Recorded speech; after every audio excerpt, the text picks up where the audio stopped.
Welcome to Chris Cook for YouTube. Had a taste for a pork chop. Didn't have a pork chop in the house, but let me show you what will work. So let's get started. I'm going to be doing pork steaks. Now this is what a pork steak looks like. Normally it comes with a bone that's kind of shaped like this on the inside. If it's this long, which is kind of long, you can always cut it in half if that's too much for you to consume at one time. This is a very good meal. It tastes like a cheaper cut of a pork chop.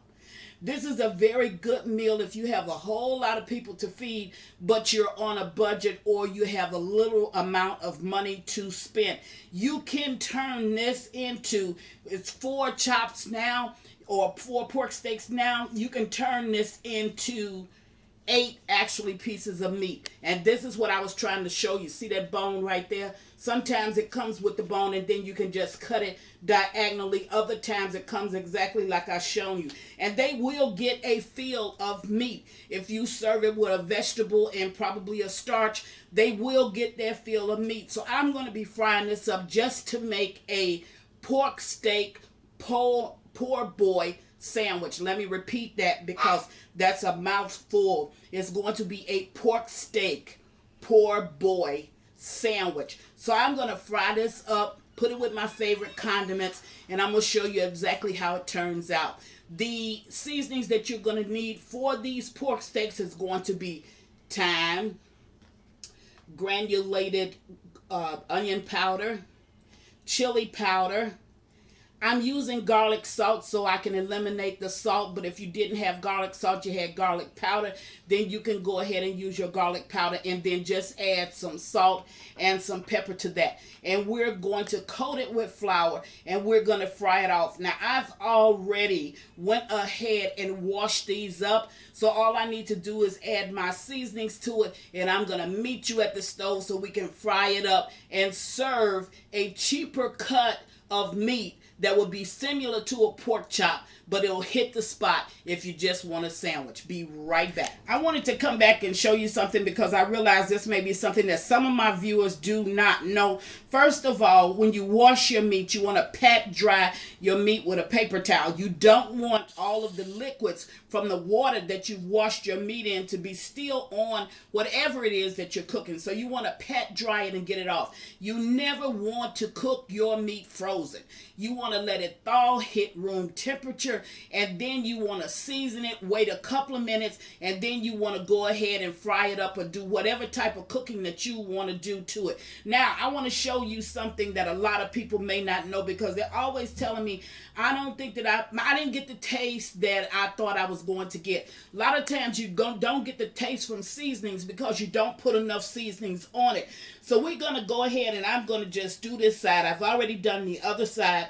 So I'm going to do this side in front of you. What you want to do when you're seasoning your meat, you always want it to look like, with the human eye, you want it to look like you're over seasoning your meat. Now this pepper is going to be very, very hard for you to see because it's kind of bright going down on the meat, but the other seasonings will not. So we're going to go ahead, and I told you that I'm using garlic salt so that I don't have to use the salt and the garlic powder. And this is going to be enough salt. You're going to sprinkle out enough salt and enough garlic powder in just what you're doing, where you won't need to go back and then say, okay, I'm going to need to use the garlic powder now, or the salt, I'm sorry. Now, if you are a salt lover, then you may need some more. All I need is just your normal amount of salt, and you're going to get that if you're using a seasoning. I find it with every seasoning, you get that except for with your Lawry's seasonal. With your Lawry's seasonal, I think that it's a high amount of salt in that because you always have a lot more salt in that than you do in your Morton's, and I always use Morton's. Now, all of my seasonings, I want to show you this when I get through. Now, it may look like, you know, oh, she's putting too much seasonings. No, I'm not. I'm not putting too much seasonings on this because I want to taste my seasoning. I don't just want to put some seasoning on there and then I can't taste it because that was a waste. So I want to be able to taste it. And what's making it look so dark, this is my chili powder. Now what I'm going to do is I'm going to rub that in. And I'm going to let it sit for maybe about 15 minutes to 30 minutes before I actually fry it up. Why am I doing that? Because the salt that you saw me just put down on this meat, that salt acts as a tenderizer and it breaks up that meat. So what it will do is, as this salt lay marinating on top of this meat, it's also helping to make this meat tender. So you want to let them sit for a little while. Then I'm going to coat them in some flour and I'm going to fry it up. So I'll be right back and I'll meet you at the stove. Be right back. Okay, now I'm at the stove and I'm getting ready to put my my pork steaks down over into the cooking oil. So I'm going to go ahead and layer them. And I can't get but 2 in here because you saw how big they was. Now you see how long this one is. What I'm going to do here is I'm going to, see, that's long. I'll season up the rest of it, but I'm going to cut it. Okay, see, that gave me 2 pieces of meat right there. And if you have little ones in your family, that will be more than enough meat for them. And a pack of the pork steaks, like you just saw, cost me $4 and some change. So that was good. So all I'm doing is like frying this up for a sandwich, but you can, I'm just trying to show you that you can use it as a dinner item as well. So I'm going to put this in my skillet, and you don't want to crowd them. And I'm going to let it fry up, and then I'll bring it back when I get ready to flip it. I'll let it finish frying, and I'll go ahead and make my poor boy sandwich. Okay, right, so this is my first time turning it, and I really brought you back because it's something I want to show you. So I'm going to go ahead and I'm going to turn this over.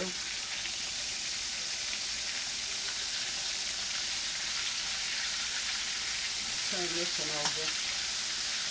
And I want to show you something. Okay.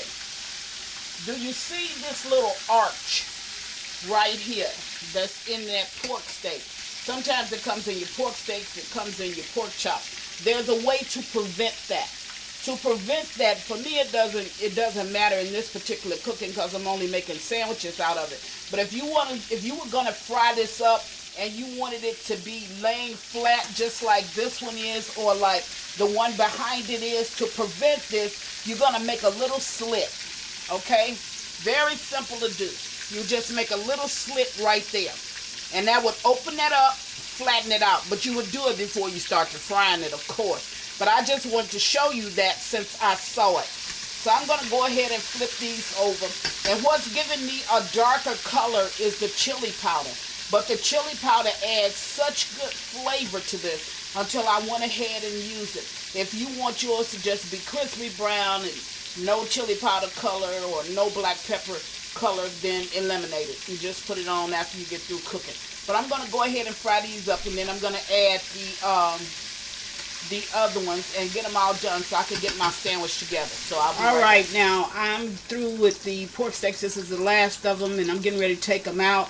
Just wanted to show you what they look like. So I'm going to take them out, and I will meet you at the table so we can put together my sandwich. Be right back. Okay, now I'm back, and all the pork steaks have been fried, and here is a roll. This is just a roll that I got from my neighborhood grocery store, which is Walmart. So I'm going to cut that open.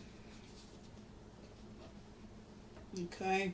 And you can use any kind of bread that you want. You know, you don't necessarily have to use this kind. And then I'm going to put on it some Dijon mustard.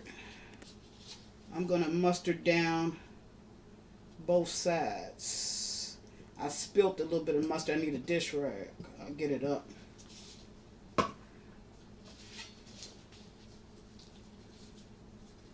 Okay, so I'm going to spread that onto my bread. And I'm going to do it on both pieces of my bread. Now, you know, Dijon is a mustard and mayo mix. So, if that's what you like, you can use it. Actually, this fell on my cutting board, so I'll just take it and just put it on that. Now, on my bottom portion, you can put cheese on it if you want. I don't really want cheese. I'm just going to go ahead and put down one of the pork steaks. And I'm going to sit that on my plate. Now on this one, I'm going to put some lettuce. I should have brought it a little bit closer, but I didn't. But I'm going to put some lettuce. And you can make it just as healthy as you want to make it when it comes to putting your condiments on it. I'm going to put down some tomatoes. And I have some jalapeno peppers. So I'm going to put down some of them. You can do pickles, do whatever you feel like you want, whatever suits your fancy. That's what you go ahead and do. But this is what suits mine.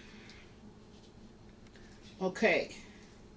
And I'm going to cover that over, but I just want you to see exactly what it looks like. So I'm going to go ahead and put just a little bit more lettuce on the top of this because I love lettuce. So I want to make sure that I have enough down on my sandwich. Now this is a pork steak poor boy sandwich. There it is. And I got enough back here, whereas I can make me 2 or 3 more if that's what I choose. Serve it with your favorite beverage, and I guarantee you it's going to hit the spot when you got that hunger crave and you need something to eat that's really, really fast and good. So try this recipe. I think that you're going to enjoy it. You can put your favorite seasonings on it. You don't necessarily have to use the ones that I chose for you. Want to bring you something that's simple and quick because sometimes you just don't have that time to make a full course meal, but you're hungry and you want to eat right now. So that's the one to go to. And as always, thank you for watching Chris Cook for You Too. Bye.